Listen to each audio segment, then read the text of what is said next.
Të nderuar qytetarë, muajt kalojnë, kryetarët ndryshojnë, por zakonet dhe abuzimet jo. Ato mbeten po të njëjtat. Abuzime kishim dhe abuzime vazhdojmë të kemi me financat dhe asetet e Bashkisë së Kryeqytetit, Bashkisë Tiranës.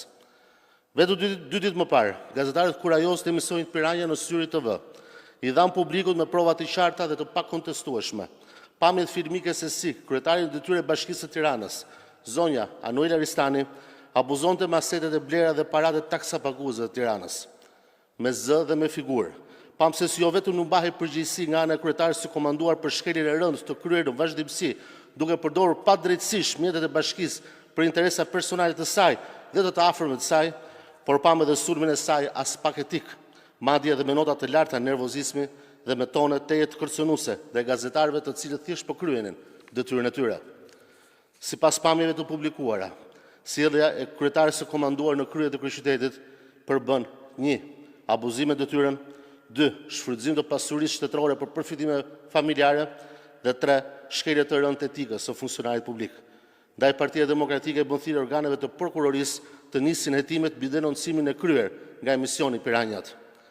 Gjithashtu, në emër të këshilltarëve të opozitës, kërkoj që pas nesër, ditën e martë, mbasdite, në të cilën është planifikuar të zhvillohet mbledhja e radhës së Këshillit Bashkiak, në rendin e ditës të shtohet një pikë mbi llogaridhënien administrative të zonjës Ristani dhe diskutimin mbi këtë skandal të publikuar nga emisioni Piranjat, ku në vend që paratë e Tiranës dhe të buxhetit të Tiranës të shkojnë për ndërtimin e çerdheve, kopshteve, shkollave apo financimin e transportit për mësuesit dhe nxënësit nevojë, ato na alokohen për financimin e interesave private të drejtuesve të lartë të ekzekutivit.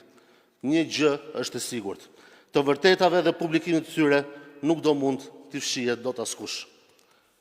Të dashur qytetarë, Partia Demokratike dhe këshilltarët e saj në Këshillin Bashkiak të Tiranës falenderojnë kurajën gazetareske të ekipit të emisionit Piranja dhe inkurajojnë ata dhe jo vetëm, por çdo media të lirë dhe secilin gazetar që në fokus të punës së tyre kanë gjithnjë dhe vetëm denoncimin e abuzimeve dhe zbardhjen e së vërtetës që të vijojnë edhe në të ardhmen me denoncimin rast pas rasti të çdo personi të veshur me pushtet që marrin përsipër të përfitojnë padrejtësisht nga mundi i punës dhe taksat e shqiptarëve të ndershëm. Gjithashtu, Partia Demokratike kërkon largimin e menjëhershëm të zonjës Ristani nga detyra e kryetares së komanduar dhe njëkohësisht kërkojmë edhe shkarkimin e zotit Erion Veliaj, tashmë rezident në Durrës, një orë më parë nga Këshilli i Ministrave.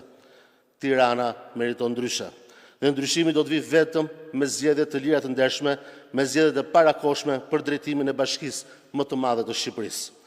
Tirana nuk mund të trajtohet më si një plaçk dhe si një pronë private, dhe Bashkia e Tiranës duhet të jetë vetëm një institucion që i shërben nevojave të qytetit dhe askujt tjetër.